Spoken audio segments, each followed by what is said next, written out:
Josh, it might be time for us to get a new song. We about a couple of years into this thing. I've heard that. A lot of songs to choose from. One artist that comes to mind is the one and only Dwayne Michael Carter. Yeah, man. Tunchi. I like that guy. What's up, man? I'm great, man. How about yourself? Good. Can we get like a hometown discount on the Wayne song? Can you do a freestyle for him? Man, you get a free verse, man. I get a free, just a verse? Man. We need a beat. We need a track. We need an opening track, a Lil Wayne opening track for the His and Hers podcast. I can fix that. All right. I can fix that. Yeah. All right, cool. That's what's up. That's the perks of being from the 504. You did. That's what's up, man. How you doing? I'm great, bro. Listen, it's amazing to sit here and talk to you, man. I remember walking through, was this Harris Casino? I was going to the buffet one night / morning, downtown New Orleans. And I don't remember who it was. I don't think it was your manager, Cortez. I don't think it was Cortez, but one of your boys stopped me in Harris and be like, yo, man, we got to get you and Wayne together. I'm like, Lil Wayne? You're like, yeah, you and Wayne. Like, you know, he watch you. I'm like, get out of here. Yeah. And man, because, I mean, I've been listening to you since we were both kids. Yeah. Since you was really little. and I was a teenager going back to Get It How You Live. Yeah. Riding down the street on Lake Pontchartrain, blasting Neighborhood Superstar. Ooh. Took you back, huh? Yeah. All kinds of cars. Neighborhood Superstars. Yeah, man. Dude, that was it. It was the soundtrack to my youth in New Orleans. So it's good to talk to you, man. Been a fan for a long time. Likewise. Appreciate you supporting us. I love what you're doing, man. Thank you, You bro. represent us well, man. I appreciate it. Yeah, I appreciate it. I wish I could be there on this coming Friday, the 28th. It's going to be crazy. Lil Weezyana. Yeah. A Hot Boys reunion? Hot Boys reunion. I'm bringing out old artists. Boy, you're going to be mad you missed it. Who you bringing out? And I'm bringing out people. You ain't going to believe them. I won't give everybody a thing about put it like this. I'm bringing out bounce artists. I'm bringing out Jubilee, put it like that. That's just one. What? Yeah. You going to be doing a Jubilee all? I'm not doing it. I'm bringing them out. I'm bringing them out. And a bunch of other artists, man. Yeah. This whole experience just, it's mind-boggling to me. I still don't believe it's real because I came up with the idea probably a few months ago. I told Taz, I said, I was like, you ever thought of me being able to do my own like little festival in New Orleans, like a little music thing? And he was like, what you waiting on? And I was like, I ain't. Everybody keep laughing when I say this. I keep telling them, I didn't think I was that type of artist, meaning that I didn't think I was that big enough to be able to do some kind of festival, you know. And obviously, I get the idea from Drizzy and how he do the OVO Fest. But Canada is its own little country, you know. Yeah. So when you got somebody to represent, he means more, you know, to a country. What I mean by that is, okay, that's more land. Okay, no, I get what you're saying, and that's very humble of you. But when he New Orleans is the same as right to Canada. What I mean by that is, though, when he do an OVO Fest, he ain't just you got Canada. It's not just Toronto. Exactly. It's everybody. Yeah. No, I got you. So I was like, I'm not sure I can do one of those. I was like, you sure it can just be me? You don't want to just add on like make it be me and some other headliner. He was like, no, we're going to name it Lil Weezyana is yours and watch what happens. And once we made it confirmed I really want to do it, so many artists came out the woodworks that's just willing to do it for nothing, willing just to be a part of it. And not only New Orleans artists, just people everywhere, just like, I just want to be a part of it. So you can't tell me who else going to be there? You said Jubilee. It's a surprise? Man, it's going to be great. Okay. Now, but I won't be able to be there physically, but I could stream it on Tidal, right? I think I saw. So anybody could watch it. Anybody could watch it. All right, so cool. We could all take part in that. And you mentioned the artists wanting to do it for nothing. Proceeds benefiting the city. Yeah. So you're not even pocketing anything from this. You're doing it just for New Orleans. Yeah, I'm actually paying all the artists that's performing. That's what's up. And it's the day before, obviously, the 10-year anniversary of Katrina, which it's an interesting week, man. And I'm sure it is for you as well because, you know, Katrina, you know, I make my home in Connecticut now. I was living in Massachusetts when it hit. I think you already living in Miami, but obviously New Orleans is still home for you too. It's our everyday reality, or the people that we love's everyday reality. But 10 years later, round number, the country is now focusing the spotlight on New Orleans. Just what are some of the emotions that you're feeling? I know it's a lot of mixed emotions for me. It's mixed emotions. Yeah, what are you feeling 10 years later, reflecting on it? I was just doing an interview before this one, and the guy asked me, you know, what do you see? Where's the change? You know, what do you see 10 years later? And it's like, you know, I'm sorry to say, man, it's no change. It's just what they, when I say they, that's a quote unquote they, meaning I don't know who they are, but it's what they wanted. Yeah. That's what I see. Yeah. What they wanted. Move what we don't want out and bring what we want in. And he was like, who did they want in? I said, oh, no, it wasn't a who. It's what they wanted. Money. Yeah. Yeah. Yeah. It's like, you know, we scared. Who happens to have that money. Exactly. Yeah. And we as in, quote unquote, me and my people, we scare that money away. That's what they figure. So, you know, wash them out. Yeah. You know. A lot of gentrification issues going on down there. Yeah. I mean, there are issues that plagued New Orleans, as we know, growing up, you know, in the 90s and far beyond that, that got worse as a result of Katrina. And there are some aspects of New Orleans that are better, which can't be denied, but better to your point, at whose expense? At whose expense? You know, it's better. It's not better for a lot of the people who made New Orleans what it was. Who's it better for? Exactly. How often do you get back home? As much as I can. Yeah. But, you know, I work so much. And what I mean by work so much, I literally, if I'm home being Miami, if I'm home 7 days a week, I don't take a day off. Yeah. So I work so much. So when I do go home to New Orleans, none of my kids live in New Orleans. Okay. Yeah, so it's with that said, my mom doesn't live in New Orleans. She lives in New Orleans when she wanna. Right. And so with that said, it's literally just a want to do thing. Right. So when I go to New Orleans, I had to want to go there. Totally feel you. Like, Yeah. I mean, you know, my family now, my immediate family, my wife, I got 3 kids now. I think I had one since I last saw you. Yeah, I peeped that. Congrats, boy. Yeah, thank you, man. I got my wife and my 3 kids now. My wife is from Massachusetts, and obviously I live here, so I don't get home as often as I would want to either. But when I do go, it's definitely a different feel to it. I'm not saying I'm lost or I get lost going around New Orleans, but it's just things a lot of it I don't recognize. Yeah. You know, it's just, you know, the revitalization, the reinvention, it's just a different place. It's new. I mean, that was another question the guy asked me. He says, is there anything you see that's changed? I say, yeah. Places that were for us are now for them. Exactly.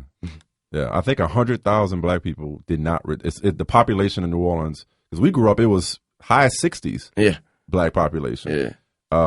That's decreased dramatically. The white population has increased. And I want to say 100,000 black residents did not return. When you tear down projects. Is it just the Iberville left? Is that the only one left? I think. Is that gone too? They're all gone. They're all gone. Yeah. You tear down projects to make condos.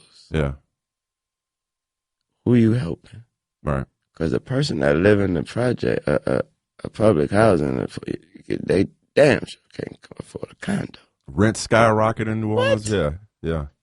Now you went to Reed in high school, right? High school? Didn't you go to Reed? Abe. I'm sorry. Abe, yeah. I'm sorry. Yeah. You know, you can't make that mistake because people used to look at my uniform. I went to 35, thinking I went to Brother Martin. Went to Brother Martin. Exactly. Yeah. So, but you grew up in the East. Well, you grew up in Hollygrove, but you spent a lot of time in the East, though, too. Yeah. So, but I'm saying my parents still live in the East. They moved back in the house. Okay, back. Between Reed, Morrison, and Hayne and Bullitt. Yeah. The East is just different. I had like 4 or 5 jobs in the plaza. What? The East is very different than what it was because of some of the issues that we're talking about. Yeah. You know? The East is serious. Yeah.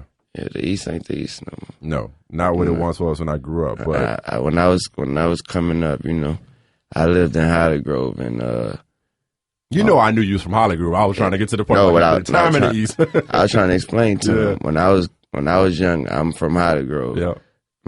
My dad met my mom the first day I met him. He was moving us out the house, and she was like, "This is your new stepdaddy," and we moving. We leaving Hollygrove. How old were you? I was probably about 12. We leave Hollygrove. We went and moved to the East. Okay. I remember back then. You know what I mean? That was a huge. What? You was moving up to the East side. I'm like, stepdaddy. I'm like, stepdaddy, daddy, what's up? How you doing? Yeah. You know, he moved us to the East. It's weird, man, because like we weren't rich by any means at all, but we might as well have been because we had everything. And the East was like it was middle class, it was upper middle class. Yeah. My aunt, uncle, and cousins they had to get rescued from the attic from their house in Eastover. You remember what Eastover used to look like? That was when you really made it. You lived in Eastover. My mama live in Eastover. Okay, how is Eastover now? She live in my old house. It's great. It's okay. I haven't been there in a long time. Is it kind of back to what it was? Oh, she live there now. Yeah, it's all good there. All right, so my aunt and uncle used to live there. So yeah, you're right. When you moved to the east, it was like, okay, you kind of coming up a little bit. So it was a nice area. But we still went to 35, which just got a new building from what I understand. 35? Yeah. They got a new building that I forgot the school that it used to be. The education system is different. All charter schools now. We both products of public schools in New Orleans. All charter schools now. So it's gotten, you're right. There's a narrative about how much better it's gotten because of it's been forced to kind of hit the reset button. But when you ask people that are from New Orleans and generations from New Orleans about the city, you get complicated answers. You're going to get, You get a lot of complicated. Yeah. What do you remember about August 29th, 2005? Where were you? I was just asking Dad. I think we was in Houston. Huh? Yeah, I think I was in Houston. Yeah. Yeah. So a lot of people came to Houston. Came straight to Houston, yeah. Yeah. What were you doing down there? You just was... Probably working. Okay. Probably, most likely. Yeah. Yeah. And what was your reaction to it? Because I remember I was in Detroit on assignment, and I was watching the news thinking, it's another hurricane. My people go ride it out. Yeah. It's another hurricane. All right. The lights went out. All right. Mm-hmm. Now, y'all be all right. What? Yeah.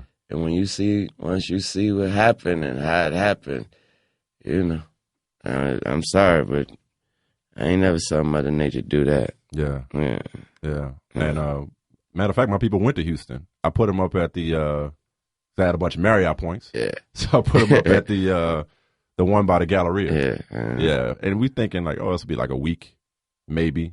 Y'all will go back because they didn't really pack that much, and it was just different because, you leave. If you evacuate, I think we didn't even leave for Andrew. We didn't even leave the East. If you evacuated, you packed a few things because you was going to come back. They didn't pack enough. And like most people didn't who left. And everything was lost. So, yeah. What did you lose in it? What did you lose? Everybody lost something. Some people lost loved ones, unfortunately. A lot of people lost their house. Some people just lost prized possessions that can't be replaced. What did you lose that you really miss? Yeah, we lost our little cousin Latigas.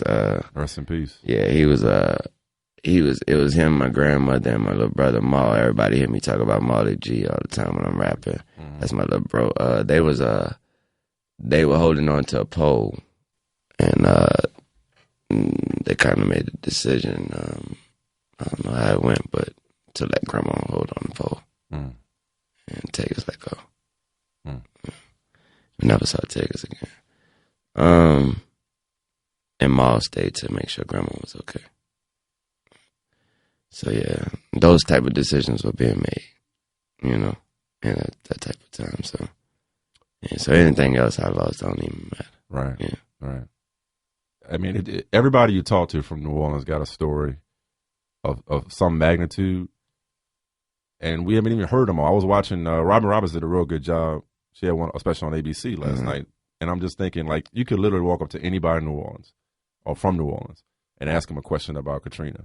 And the level of I don't even know how to describe it, but you'll hear a story like that. Yeah. Or it might not be that extreme. Yeah. It'll be something else. Yeah. I mean, people either lost loved ones or they just lost a lifestyle or just a routine. See, the thing is, man, I'll be honest with you, I was talking to some friends of mine from high school last night. I've always felt this weird feeling. I don't know if it's guilt. I don't know what it is, Wayne, but because by the time Hurricane Katrina hit, my routine and my life was already in Massachusetts. Exactly. So I was 4 years. I had moved away. I graduated in 01. Yeah. So it didn't hit me the same way. Yeah. But it's hard for me to have a conversation with my mama today and at some point she not cry. Now, is it Katrina related? Not necessarily all the time. But the post-traumatic stress of it certainly contributes to whatever she's going with nowadays. Oh, yeah. And, I mean, and that's just my difference of it. Like you said, everybody had different ways of having to do me. I've been gone. Yeah. I've been living in Miami and wherever I want to live. I've been out of New Orleans just because my mama know you don't need to be there. Yeah. You know what I mean? Yeah. So, but, I mean, with that said, when it happened for me, I mean, for the way it touched me, to bring it home for me is you know, thank God I am the breadwinner, you know, of my family. Yeah. And that's when you start hearing, you know, that's when you start knowing, okay, it's real. You able to provide. When you start seeing how you have to provide and how much you have to provide and who you have to provide for. You're like, wow, they lost stuff too. And that's when you start realizing, wait, everybody lost. Ain't no, oh, wow, them too. It's everybody. And you can't do enough. And I mean, I can only imagine what it's like you as Lil Wayne. Yeah. I mean, you got so many people that need and so much you probably wanted to do. Exactly. But, you know, I know you had the skate park that you had put together in the Ninth Ward. Yeah, I did. I mean, there's so much you wanted to do, but no matter how much you did, you can't do it all. It's never enough. Yeah. I'm glad I got my mama the way she is, because if she wasn't the way she was, I'd probably be broke trying to help everybody. Yeah. But, you know, I got one of them mamas like, You got your manager and you got mama. Yeah, I got, you know, she wanted, who asked for what? Right. Tell them they better go ask their own son, ain't it? I got one of them. So. I got you. Yeah. But on a brighter note, man, you know, this Lil Weezyana Fest on Friday, something you said earlier, because I think it was on SportsCenter. I was watching you on there, and it struck me because you mentioned how it's true. We know how to party in New Orleans. What is it going to be? I don't expect this to be as much of a vigil for what New Orleans used to be, as much of a celebration. It sounds like you plan on throwing down and having a good time. Oh yeah, not it being a sad occasion. Oh no, come Friday. You already know. Somebody gonna have to remind us that it was the 10th year. But you already know somebody. That's how hard we gonna party. Somebody gonna have to remind us. You know, Katrina. Oh yeah. you know, right. You know, we gonna tear it down. So yeah, you know, we know how to have fun, especially we know how to laugh at the face of tragedy. So absolutely. Absolutely. We laugh in the face of tragedy. Look, I'm gonna be flowing with you on title. I'm gonna be flowing. Okay. If you gonna do get it how you live stuff, right? Yeah. Okay. You doing Block Burner? I might have to do Block Burner. Do it for me. Yeah. Do Block Burner, Neighborhood Superstar. Oh, we doing that. Okay, good. Yeah, we definitely do those for me. I might still have that on my iTunes because I had the tape. And, you know, I had to play the tape kind of low in my mama's house because of the language. I had to have my headphones on when I played it. That get it how you live. But no, man, I'm just really proud of you, and like I said, happy to chop it up with you. You got a lot going on, you know, musically. I don't know on another, I guess, kind of down. I don't know how much you're at liberty to discuss it because it's legal or whatever. But you got court cases going on with some old business associates. Like, how is that weighing on you? How you dealing with that kind of thing? I keep pushing. I'm a Libra. That's right. You're almost 33. Coming up in September, right? 27. Yeah. I'm a Libra. They tend to say that we're the only, you know, people say we're the only zodiac sign without a soul. Interesting. No, every other sign is an animal or something that breathes up. I'm a Leo. Yeah, something is an animal. Yeah. We're the only sign that's just a scale. So people say, therefore, we tend to make decisions. There's no heart or emotions in our decisions. We just make the best decision and the right decision. And they also say we know how to move on from whatever happened the best because there was never emotion involved. Interesting. They say we just balancing it. That's what they say. Yeah. Me, I do know how to turn the page and never look and forget what was actually on that page once I turn it. Interesting. Yeah, so what situation? I heard that because it hit me because I'm like, wait, Birdman, like Baby, Wayne, like this is my youth. Yeah. Like, I mean, I was at Best Buy buying Cash Money. You know what I mean? And, you know, everybody looking forward to the Carter 5. And I guess with the 10 year and this, you and I talking, I was thinking life was so much simpler back then. Oh, it was so much simpler. Oh, you know? What? And now I guess the business, the money. You could start the day off and write what your day was going to be. Yeah. That's how simple life was back then. Yeah. Now you try to get to what you wrote down. Yeah. All right, Wayne, hang tight. After a break, I want to talk to you more about fatherhood. I'm Eric Carabell on the latest fantasy-focused baseball podcast with Tristan H. Cockroft. We talked to Stephania Bell about David Wright, Mark Teixeira, and others. A home run for every Met. We dropped Jock Peterson and Hanley Ramirez and pitchers to watch. Download at ESPN.com/PodCenter. How's life away from the stage for you? How's family life? You got 4 children. I got 4 beautiful kids. Yeah. How old are they now? 16. You have a 16-year-old? Yeah. Wait, I was No, you just made me. I'm almost 36. Yeah. I was listening to you when I was 16. Yeah. That's how it's coming full circle. Yeah, you have a 16-year-old? I have a 16-year-old beautiful daughter. Oh, what's that like? Click, clack. That's what I was going to ask Yeah, you. I'm just letting you know now. Letting you know. You come knocking on my door talking about you trying to bring on some date. And curfew is so enforced. Like Bad Boys too? What? Like Reggie? Like, yes. You look 30. You look 30. Yeah. Hey, I'm coming to the door with the bat. What's up? I'm Lil Wayne, me. Right. Oh, I'm Mr. Carter today, homie. Yeah. I don't want to hear about your favorite song or verse. I ain't got no, you know what I mean? Don't be flattering me. Nah, but nah, yeah, it's awesome, bro. The 16 is awesome. Just at this age, they kind of, the daughters, this stage, they kind of veer away from their mama. Oh, okay. Yeah, because they come closer to daddy. Because this the age where daddy don't know what's going on. Mm-hmm.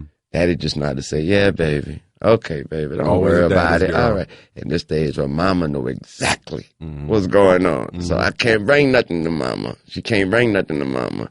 She could bring it to daddy because daddy just gonna give her a general, it's kind of like putting Condoleezza Rice in the football thing, you know what I mean? That's who we are when it comes to them. That's who dads are when it comes to the situation. We just the normal. Yeah. We gonna give you the regular answer. Right. Yeah. Mama gonna give you the I don't know because I don't want you to do this. Right. Well, you got two women now. Yeah. 2 women. That's in the what house. I say. I love this point right now. Yeah. Oh yeah. She runs straight to me. You was talking about providing for your family because when Katrina hit.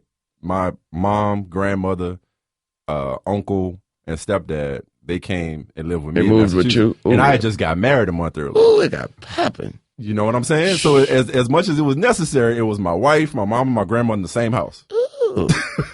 For like 5-6 months. So that was the trip. So you got 2 women basically in the house. My oldest is 9. Yeah. And she got enough of a mind of her own. Yeah. I got a 9-year-old daughter, 3-year-old daughter who's a trip. Yeah. And my 7-year-old son smack in the middle. How old are the rest of your kids? 16, 6, 5, and 5. Oh, the rest of them babies. Yeah. So she kind of by herself in that stage. Yeah. Oh, man. Perfect. Babysitter. You got that going too. Age. You got that going too. You cannot go out this weekend. You have your brothers. Yes, it's awesome. What's Lil Wayne the dad like? I mean, what do you like to do with your kids mostly? Besides keep them in line? My daughter, they all like their own things. Mm-hmm. My daughter, she's a social media brat. She's into whatever's going on, so I have to do whatever's going on with her. Mm-hmm. If it's something involving Instagram, whatever, that's what's popping for her. My boys, my oldest boy, he's a soccer head. Thank God, he's an 8-goal a game. 8 goals a game? Soccer head. Wow, now Ronaldo in your house or somebody, huh? Actually, that's who he talks to. Shout out to Cristiano. He has a little camp and stuff. He allows them to come through and stuff. What? Yeah. So, and then my little man from LA, Cam, he's just a player. And he's an NIT. That's a ninja in training. Okay. Yeah. And the top ninjas are me and Chris Brown. Okay. Yeah, he thinks Chris is the best ninja because of the way he dances. All right. And me because of the way I skate. Okay. And I think that's only him being nice to me. I think he only really thinks Chris Brown is a real ninja. Gotcha. Yeah. But he knows. But I'm going to throw you in there. Though, right. Smart kid. Yeah. And my youngest, he's a Dragon Ball Z guy. Yeah, so that's what we're working with right now. Oh, man. Yeah. Ninja in training, huh? Ninja in training. How much are the serious. kids? Somebody asked me this the other day because I'm in New England now. Yeah. How much are the kids connected to New Orleans? Your mama lived there. Yeah. Do they understand where daddy comes from, or not quite? Your oldest probably does. My oldest, extent, right? Yeah. Nay, she knows what New Orleans is about. She knows what it means. She was raised in New Orleans. My oldest boy, he just like to go to New Orleans to visit grandma, my mama. The other kids hate New Orleans. They hate New Orleans. Even Nate, she hates New Orleans. Yeah. They hate New Orleans. They've seen so much things that's to them. Where they get to come to me to Miami. Right. I live in Miami. Like, okay, Miami, New Orleans. So we rented a house in Miami. Right. So you got a soccer player. Yes. You trying to get him into anything else? Any other sports? Any other balls you want to put in his hand? I'm serious about the soccer. Okay. Yeah, he's real good. And when you get a person like Ronaldo tell you, like, yo, he's really good. Yeah. You stick with it. Yeah. Say no more. And I'm not saying you have to get him in something else. I just didn't know if you're trying to diversify. If he wants to. If he wants to. Obviously, they all skate. Mm-hmm. They all skate. But if he wants to, then, but he's real good at the soccer thing. Mm-hmm. He's real good. That's what's up. Yeah. Mine's in the basketball. He don't pass much. He don't pass much? He don't pass much. Great player. All he does is shoot. Great player. All he does, he wants the ball. Yeah. He spot up and he shoots. So Great he might have a little Steph Curry on my hands. Yeah. Speaking of sports, man, you and I got something else in common, but for different reasons. What's that? A lot of people know your story, and for those that don't, you could tell it. You told it on SportsCenter this morning, but you told it many times about how you became a Packers fan and not a Saints fan. Super Bowl 31, Packers Patriots. Packers won. Dad came home. Bunch of Packers gear, Packer memorabilia, cups, towels, shirts, hats, shoestrings, whatever you could find, he bought it home. Mm-hmm. And I was a Packer, Madden was out. Yep. So that means, therefore, if you're a Madden player, you already know whoever wins the Super Bowl, that team is about to be cold on the next Madden. All 99, everything. Yeah, 99 or so. I played with the Packers from there on out, and I became a real fan of Brett Favre. See, that's a good story and a good reason. I just was tired of getting disappointed in the playoffs. Because back then, it was only, a Super Bowl was only coming to New Orleans and somebody else was playing. Let me tell you what year really did it for me. What it did it for me for the Saints. I bet you it's the same year. I bet you it's the same year. Cha-ching. Mine was the year after. You talking about 91. When Michael Haynes caught the ball with the Falcons beat him in the dome? You talking about that year? No, I'm talking about, you don't remember the commercial, the Rally's commercial? Oh, yeah, I remember the commercial. When the dude used to run to the middle to the Saints field and used to go, cha-ching. Yeah, I remember that. We went 9-0. I remember that. And still didn't make the playoffs. No, Wayne. This is where you have to defer to me. We made the playoffs that year. This was 91. Yeah, this was 91. That was the first year they ever won a division. Okay. This was back in the NFC West. Okay. 90, they went 11. They finished 11-5. Okay. They fell off. They had a home playoff game, lost to the Falcons when Michael Haynes caught a hitch and took it the other way. Remember Michael Haynes with the Clark? He played for the Falcons when he did this. Yes. I remember that. We paid him all that money. Look at me. I'm taking me back. I'm saying we now. I had to turn myself not to say we. Paid him all that. He went to Clark. Yeah. Clark High School in New Orleans. Clark High School, yeah. Scored a touchdown. They won 27-20. Yeah. That was the third or fourth time they made the playoffs and lost. The next year, that's the year I'm talking about where I was done with the Saints. They were up 20-3 at the Dome on the Eagles with Randall Cunningham and Calvin Williams and Fred Barnett and them boys. Yeah. 20-3 at the Dome. Lost 36-20. Ooh. I'm like, I'm done. Couldn't handle it no more. Let me tell you why I was People don't understand how the Saints affect us in New Orleans. Let me tell you why I was done that year that I was telling you why. I lived next door to somebody that, I remember the people that used to put some stuff on their window? Mm-hmm. I lived next door to somebody that I don't even know their name, but you live next door to them. Yeah. Every morning we just end up at the same stop sign. I'm going to school. My mama bringing me to school. I don't know what they're going to work. And every day they had, in whiteout, 1-0. Oh, Cha-ching. yeah. Next week, 2-0. Cha-ching. So I remember just sitting behind that every day like, 8-0. That was the last time I seen it. The last time I was like, man, I'm not going with these Saints. My mama bought me, you know how bad. Everybody, I think everybody in this room know how serious a starter jacket was in the hood. Hell yeah. Too serious. Too serious. A little too serious. Yeah. And so she bought me a starter jacket. She said, go look in the back. My room was in the back. We had a shotgun house. I had the last room. Mm-hmm. Boy, it was a Saints one. I cried. She called. She was on the phone with her friend and said, girl, he is too happy. He crying. He's so excited. That's what you think.